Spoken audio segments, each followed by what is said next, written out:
Hello बच्चों, mission English class में आपका स्वागत है।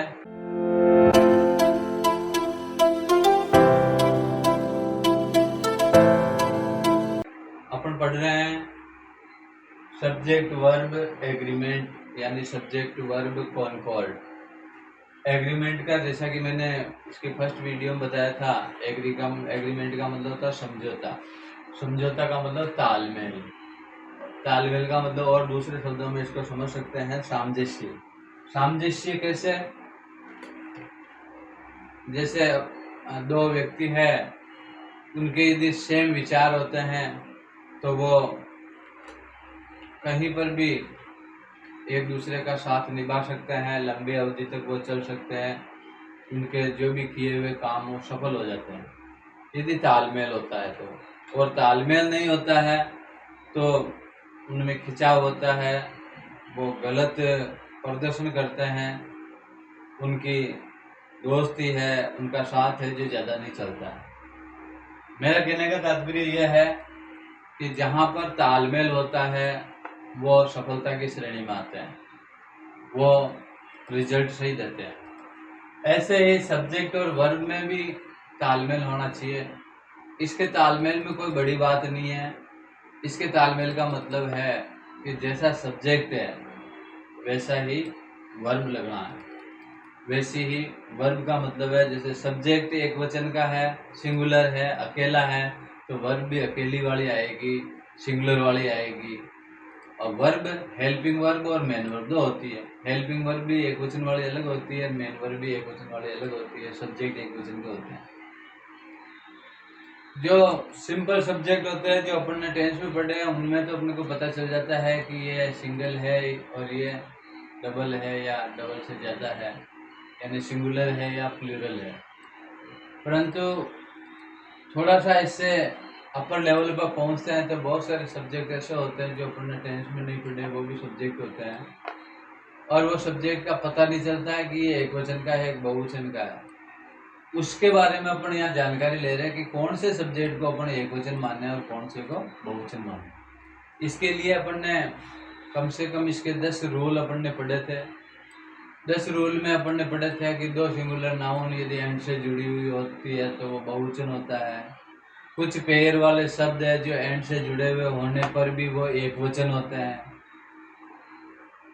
ईच और एवरी वाले शब्द है जहाँ कहीं पर भी आते हैं वो एक वचन होते हैं। कुछ शब्द ऐसे हैं कि दिखने में तो वो बहुवचन जैसे दिखते हैं, उनके पीछे एस लगा होता है तो लगता तो ऐसा है कि वो बहुवचन है लेकिन वो सिंगुलर होते हैं। कुछ ऐसे शब्द है जो उनका अर्थ है वो सिंगुलर होता है और उनकी जो क्वांटिटी होती है वो ज़्यादा होती है। कुछ ऐसे शब्द हैं जो दिखने में बहुत एक वचन होते हैं परंतु उनका अर्थ बहुवचन होता है, ये अपन ने पढ़ा था। जैसे बहुत और सेवरल और ये शब्द है वेरियस, ये अपने आप में बहुवचन है। इसके बाद अपन ने एक रूल ये पढ़ा था कि मैनी ए आ जाता है, गुड मैनी ए आ जाता है, ग्रेट मैनी ए आ जाता है, जिसके पीछे ए आता है तो फोकस ए के ऊपर होता है यानी वो सिंगुलर माने जाते हैं। जिनके आगे ए आ जाता है उसमें फोकस ए पर होता है तो वो बहुवचन माने जाते हैं। ए many, a great many, a good many, आगे ए आने पर वो एक वचन माने जाते हैं। ऐसे अपन ने ये 10 इसके रूल्स पढ़े थे। इसके आगे 3-4 रूल्स और हैं जिनके बारे में आज चर्चा करते हैं। आप आज के वीडियो को देखने से पहले इसका पूर्व के जो वीडियो है 2 तो उनको देखें और उसके ऊपर आई बटन है उसको आप प्रेस करेंगे, क्लिक करेंगे तो आपको नेक्स्ट वीडियो उस कंटिन्यूटी में मिल जाएगा। जो वर्ब कॉन्कॉर्ड नाम से जो वीडियो है उसके ऊपर जो आई बटन है उस पर क्लिक करेंगे तो वर्ब कॉन्कॉर्ड की सीरीज में जितने भी है वो खुल जाएंगे और वो क्रम से खुलेंगे। आप एक एक करके उनको देख लीजिए। इसको करने से पहले उनको 15-15, 20-20 मिनट के हैं वो, उनको पहले पढ़ें और उसके बाद इसको पढ़ें तो ये सारे स्टेप टू स्टेप आपके समझ में आ जाएंगे। और ये वर्ब कॉन्कॉर्ड वाले जो क्वेश्चन है वो स्कूल लेवल पर 9 से लेकर 12th तक, कॉलेज लेवल पर इंग्लिश लिटरेचर के अंदर जो ग्रामर पोर्शन आता है उसमें आता है। और जितने भी कंपटीशन एग्जाम है, सारे कंपटीशन एग्जाम में correct form of the verb के नाम से, वर्ब एग्रीमेंट के नाम से, कॉनकॉर्ड के नाम से, combination of verb and subject के नाम से ये आते हैं, एनी हाउ ये आते हैं। और इनमें वर्ब कॉनकॉर्ड वाले ऐसे आते हैं जिसमें बच्चे कंफ्यूज होते हैं। वो देखते हैं, जैसे सवाल आ गया मैथमेटिक्स, अब वो बच्चे देखते हैं इसके पीछे एस आ गया, इसका मतलब बहुवचन है, जबकि ये एक वचन होता है। जैसे मैनी ए और ए मैनी में कंफ्यूज हो जाते हैं। तो ये सारी चीजें, इसमें ज्यादा आपको ज्यादा दिमाग लगाने की जरूरत नहीं है। 2-3 बार आप देखोगे और इसकी जो प्रैक्टिस कर लोगे ना, तो आप नहीं भूलोगे। परीक्षा के एक दिन पूर्व इनको वापस से रिव्यू कर लो, फिर कोई चांस नहीं है कि आपका कोई सवाल गलत हो, ठीक है ना। तो इससे संबंधित आज अपन इसके आगे वाले जो रूल्स है उसके बारे में पढ़ रहे हैं। मुश्किल से 15-16 रूल्स हैं, आराम से याद हो जाते हैं। और इनकी प्रैक्टिस 1-2 प्रैक्टिस एक्सरसाइज कर लेंगे ना, तो ये कंप्लीट भी हो जाएंगे। बस ये है कि हर चीज़ प्रैक्टिस पर निर्भर है। आपने सीख लिया, मैंने पहले बताया, मेरे बताने पर आपके समझ में आ जाएगा। आप अपने आप में ये सोचेंगे मेरे को 100% समझ में आ गया। लेकिन जब एक्सरसाइज करेंगे तब आपको लगा कि यार 50% समझ में आया, है ना। तो उस एक्सरसाइज को करने के बाद पुनः आप वीडियो को देखेंगे तो उस चीज़ पर फोकस होगा जिसमें आप कंफ्यूज हुए। और अगली बार जब प्रैक्टिस करोगे तो वो आपका कंफ्यूजन दूर हो जाएगा, वो डाउट दूर हो जाएगा, और वो हमेशा के लिए अपने माइंड में फिट हो जाएगा। तो चलते हैं, let's we read next rules of verb concord, subject verb concord. अब इसमें पहला जो रूल्स है कि सब्जेक्ट के साथ में, सब्जेक्ट होता है उसके साथ में, यानी सब्जेक्ट के साथ में का मतलब है शुरू में। ये जो सब्जेक्ट लिखते हैं, सब्जेक्ट के साथ में, सब्जेक्ट आपको पता है कि वो शुरू में आता है। इसके साथ में बेसाइड है या एज वेल एज है, क्या है, besides, as well as, not to,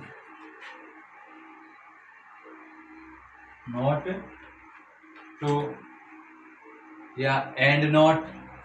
not to के बजाय अपन इसको इसमें एंड नॉट में ले लेते हैं ना, एंड नॉट। ये जो शब्द आ जाते हैं किसके साथ में, सब्जेक्ट के साथ में। इन एडिशन टू,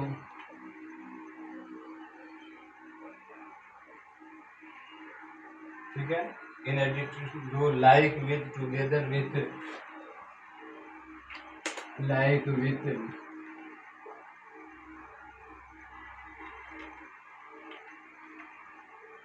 टुगेदर विथ, ये जो सब्जेक्ट के साथ में आते हैं तो ये क्या है, ये क्या कहलाते हैं, ये कंजक्शन है। ये क्या, कंजक्शन, यानी वाक्यों को जोड़ने वाले शब्द, दो क्लॉज को जोड़ने वाले शब्द कंजक्शन आते हैं।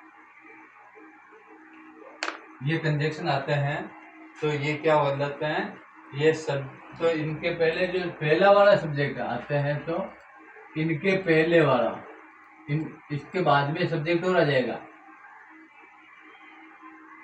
और इनके बाद में भी नाउन आएगी। नाउन का मतलब कोई सब्जेक्ट आ जाता है। तो कंजक्शन से पहले जो लिखे हुए हैं, कंजक्शन के पहले वाले सब्जेक्ट के अनुसार, सब्जेक्ट के अनुसार वर्ब लगाएंगे। क्या लगाएंगे, वर्ब लगाएंगे।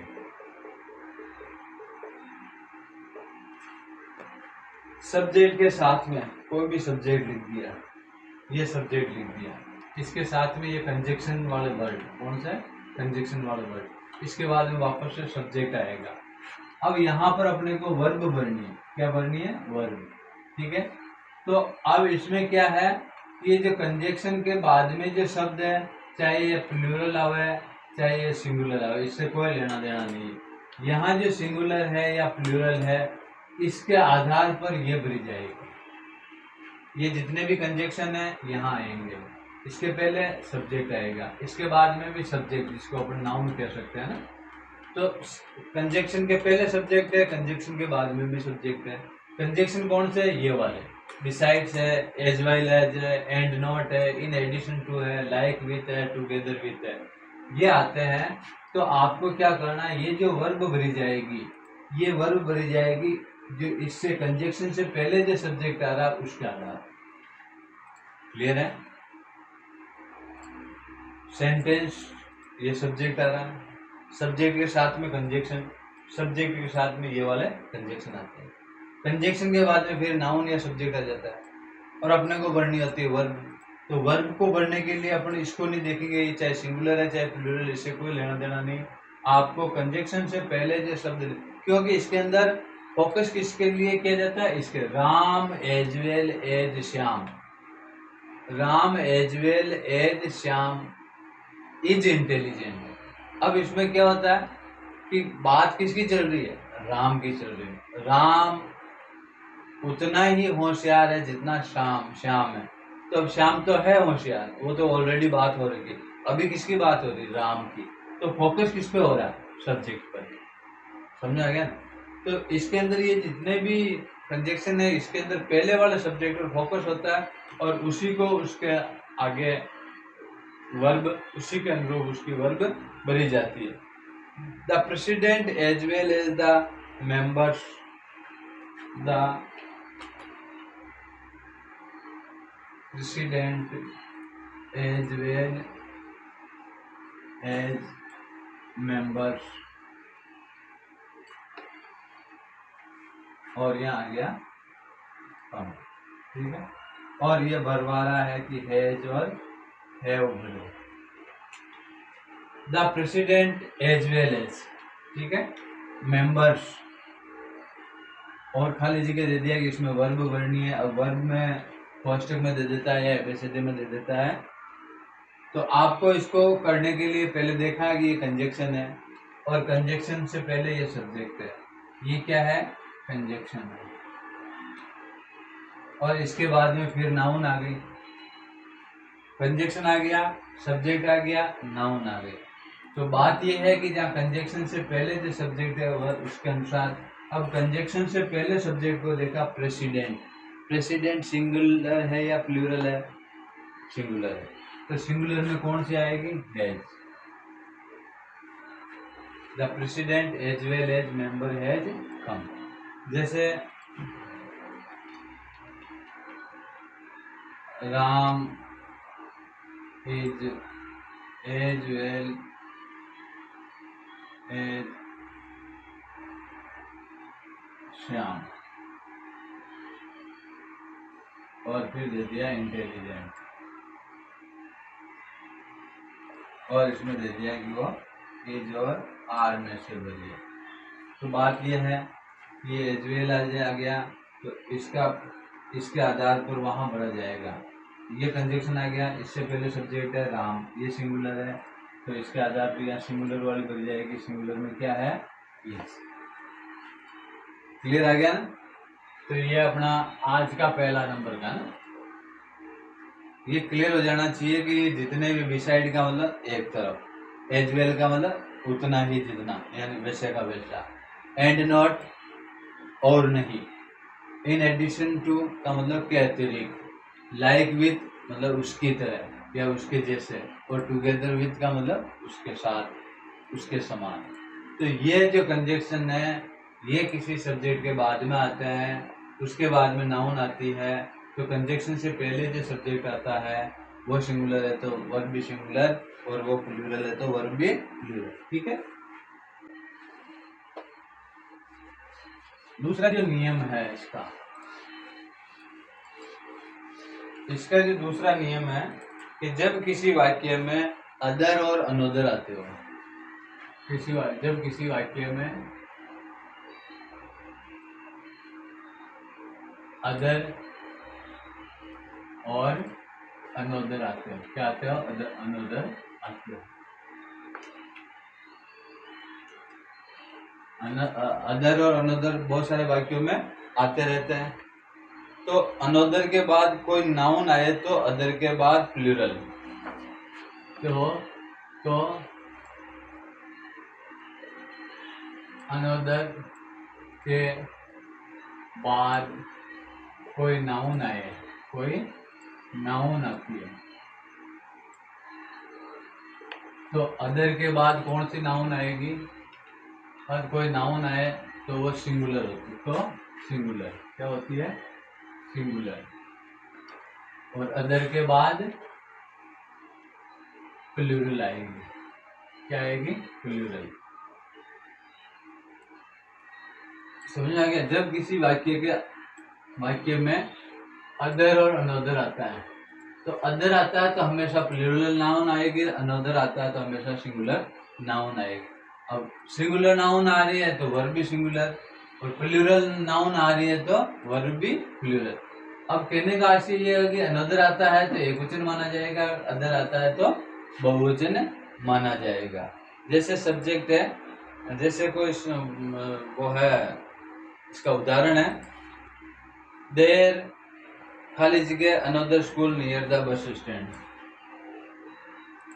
देयर अनदर स्कूल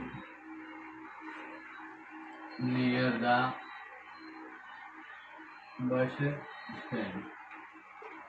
तो ये देर आया और ये क्या आया? अनदर आया। तो अनदर के बाद में ये जो क्या आई? ये सिंगुलर नाउन आई, क्योंकि अनदर के बाद में क्या आती है? सिंगुलर नाउन आती है। तो सिंगुलर नाउन आती है तो अपन क्या करेंगे? देर के बाद में, देर का ये नियम भी है, देर का अगला नियम देर का आएगा, देर और देर का। देर के बाद में जो नाउन आती है उसके अनुसार इसमें भरा जाता है। तो इसमें यदि इज और आर भरवा रहा है या वाज और वर भरवा रहा है तो आपको इसमें से भरवा रहा है तो इज आएगी, क्योंकि इसके बाद में सिंगुलर नाउन है। इसमें से भरवा रहा है तो वाज आएगा। कब? जब अनदर के बाद में सिंगुलर नाउन आती है तो इज। ठीक है ना? अनदर के बाद में जो नाउन आ रही है वो सिंगुलर है और सिंगुलर ही आती है। प्लूरल भी आ सकती है, ऐसी कोई बात नहीं है। प्लूरल आती तो आपको प्लूरल पढ़ना और सिंगुलर आती तो सिंगुलर पढ़ना। इसके बाद में अपन दूसरा जो इसका लेते हैं, देयर खाली जगह अदर स्कूल। देयर खाली जगह अदर स्कूल। देयर अदर और स्कूल। अब इसमें भरवा रहा है वो इज और आर।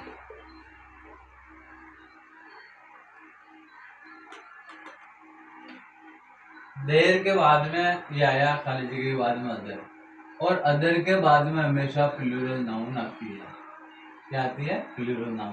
तो देयर का नियम कहता है कि उसके वर्ब लगेगी उसके बाद के जो नाउन आ रही है उसके आधार पर। अब देयर के यहाँ वर्ब लगानी है ना। अब इसके बाद में क्या आ रही है? स्कूल, बहुवचन आ रहा है। तो आपको क्या करना है? प्लूरल मानना। क्या मानना? प्लूरल। तो प्लूरल में क्या आएगा? आर। सीधी सी बात है। देयर में उसके बाद में आने वाले नाउन पर डिपेंड है कि वो नाउन सिंगुलर है या प्लूरल है। यदि वो नाउन सिंगुलर है तो आपको सिंगुलर वर्ब लगानी है, वो नाउन यदि प्लूरल है तो आपको प्लूरल वर्ब लगानी है। परंतु अदर में कभी भी सिंगुलर नाउन नहीं आती, इतना सा ध्यान रखना। अदर वाले में कभी भी सिंगुलर नाउन नहीं आती है, इसमें हमेशा प्लूरल नाउन आती है। इसका मतलब यह हो गया कि जहाँ देर वाला सेंटेंस है उसमें अदर आ गया तो आपको बहुवचन ही भरनी है। अनदर में सिंगुलर नाउन भी आ जाती है और प्लूरल नाउन भी आ जाती है। सिंगुलर नाउन आ रही तो सिंगुलर वर्ब भर दो, प्लूरल नाउन आ रही तो प्लूरल नाउन भर दो। अदर वाले में आपको एनीवे आपको क्या भरना है? प्लूरल नाउन वर्ब भरनी है। ठीक है, ये क्लियर हो गया। देयर वाला सेंटेंस है उसमें यदि अदर और अनदर आता है, ठीक है, तो अनदर के बाद में यदि सिंगुलर नाउन आ रही है तो उसमें जो वर्ब भरनी है वो सिंगुलर भरनी है। अनदर के बाद में बहुवचन आ रहा है, बहुवचन वाली नाउन आ रही है तो उसमें बहुवचन वाली वर्ब भरेंगे। दूसरा है कि देयर वाले सेंटेंस में यदि अदर आ रहा है तो अदर के बाद में हमेशा प्लूरल नाउन आएगी, और प्लूरल नाउन आएगी तो फिर वर्ब भी प्लूरल बन जाएंगे। क्लियर है? साफ कर दो इसको।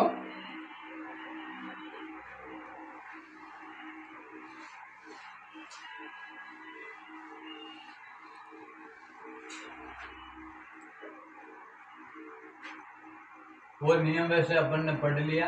अगर वाक्य के शुरू में क्या आता है, देयर या हियर आता हो, देयर या हियर आता हो, तो आपको क्या करना, उसके बाद में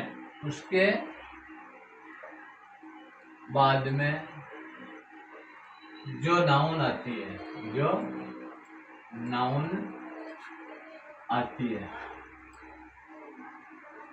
उसके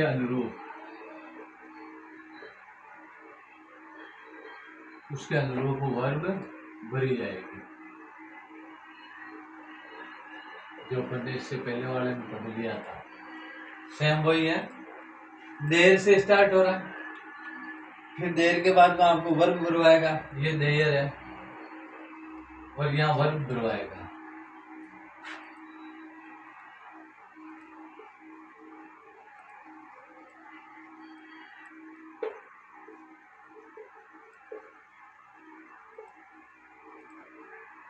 जैसे ये देर आ गया, खाली जगह आ गई, इसके बाद में जो नाउन आ रही है, वो नाउन जैसी नाउन है वैसा ही इसमें बढ़ना है। यदि वो सिंगुलर नाउन है तो यहाँ सिंगुलर वर्ब बढ़नी है, वो प्लूरल नाउन है तो यहाँ प्लूरल वर्ब बढ़नी है। सीधा सा हिसाब।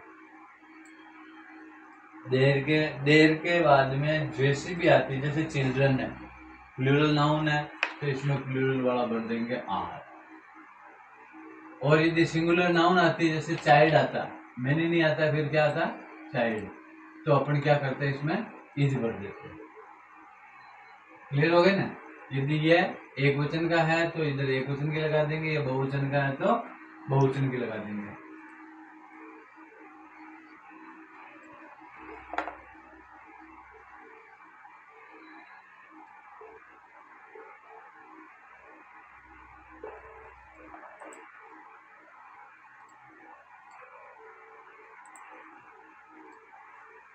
देयर खाली जगह ए पर्सन, एक व्यक्ति, सिंगुलर नाउन आ गई तो इसमें क्या बनेंगे, वर्ब भी सिंगुलर वर्ब। क्या बनेंगे, singular verb. In the car, there खाली जगह a person in the car. अब ये सिंगुलर नाउन आ गई तो इसमें सिंगुलर वर्ब बनेंगे। सिंगुलर वर्ब वाज है या वर है, वाज होती है, तो यहाँ भर देंगे there was a person in the car, car में एक व्यक्ति था। इसमें देयर का कोई अर्थ नहीं होता। ये जो अपन ने सेंटेंस पढ़े थे, ऐसे सेंटेंस जिसके अंदर कर्ता विहीन सेंटेंस है, कर्ता बिना कर्ता के वाक्य है, जिसमें जगह और संख्या के लिए अपन देयर का प्रयोग करते हैं। तो ये अपने क्या कहते हैं, सब्जेक्ट वर्ब कॉनकॉर्ड पूरे हुए। इनके जितने भी नियम हैं आपको कंठस्थ याद हो जाना चाहिए, स्टेप टू स्टेप याद हो जाना चाहिए कि इसके नियम कौन कौन से हैं ना, और उनको आपको करना है। अब अपन इसकी कुछ प्रैक्टिस कर लेते हैं ना, प्रैक्टिस करते हैं।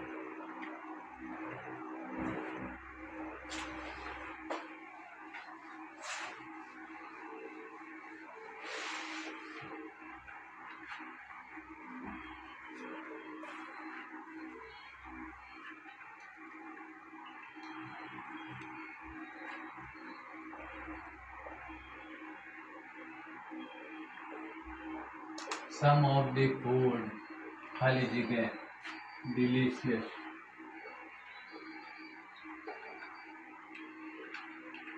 वाज और वर में से भरवा रहा है।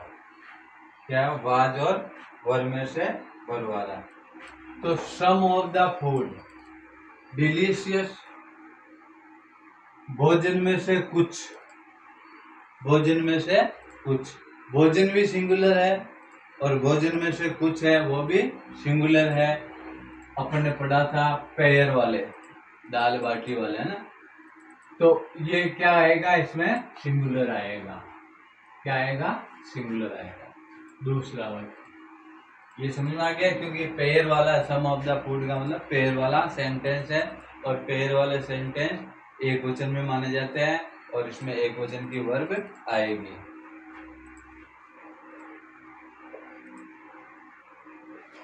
द न्यूज,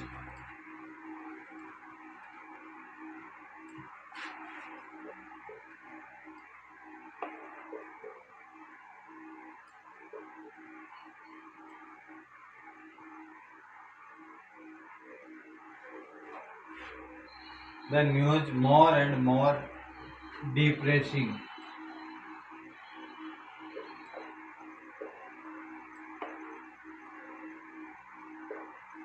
The news, इस शब्द को देखे सब में क्या देखना, करता है तो देखना, इसमें देखा कि करता है। अब ये न्यूज शब्द देख के ये जो कोष्टक में है इनमें से बढ़ना है।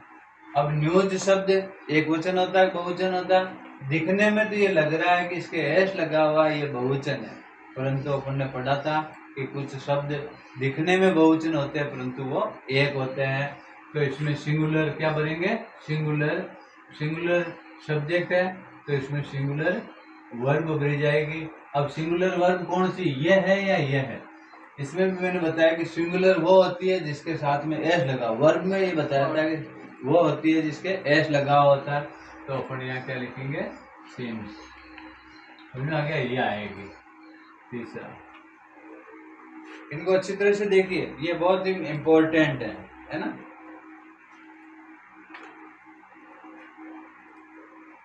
Not only teachers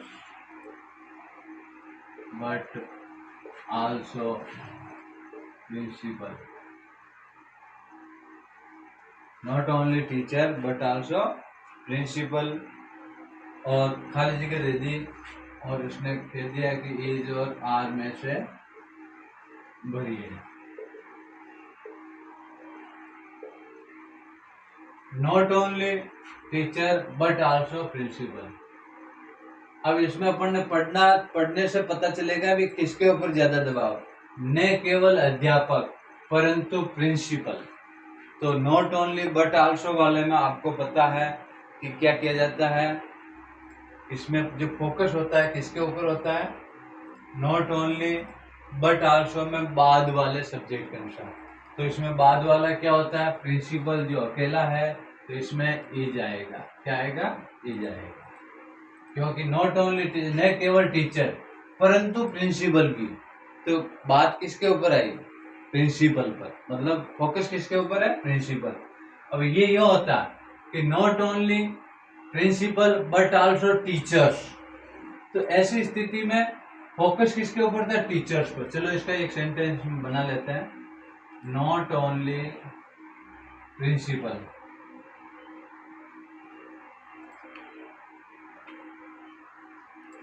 but also the teachers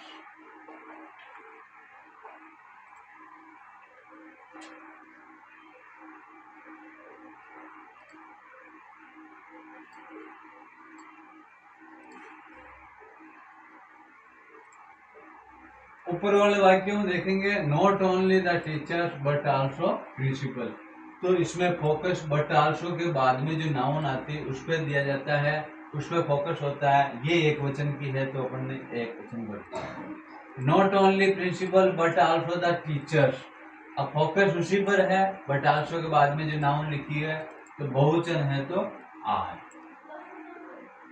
ठीक है, ये समझ में आ गया। इसके बाद चलते हैं अपन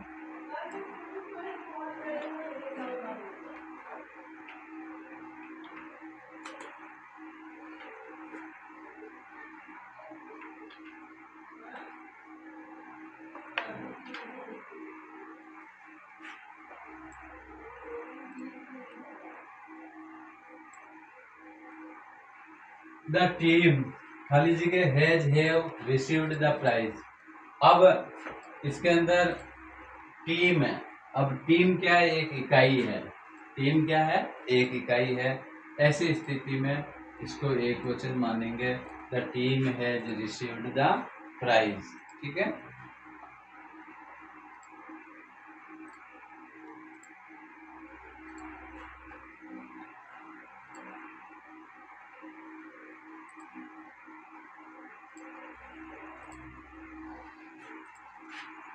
bread and eggs my favourite.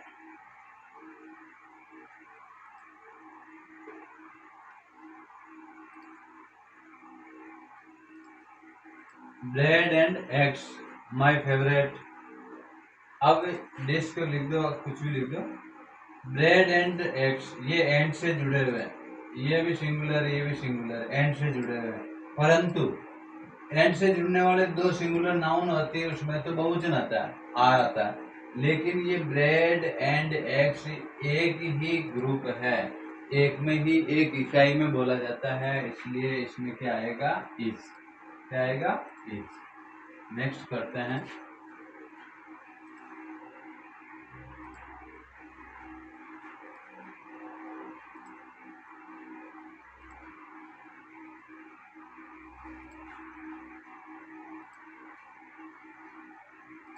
Five miles is long distance.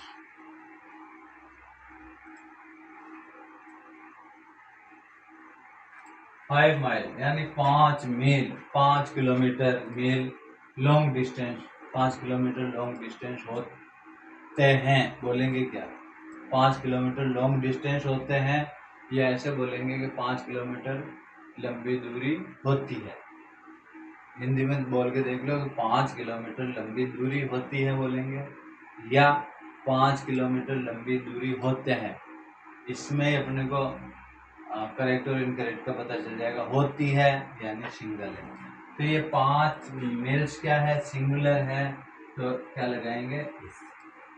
ठीक है, ऐसी प्रैक्टिस एक दिन के वीडियो में अपन और करेंगे, और आपको इसके नीचे, आपको डिस्क्रिप्शन में, उसके नीचे नोट्स में, आपको इस वीडियो के नीचे या अगले वीडियो के नीचे आपको मिल जाएंगे, उसमें आप प्रैक्टिस करना, प्रैक्टिस सेट मिलेगा।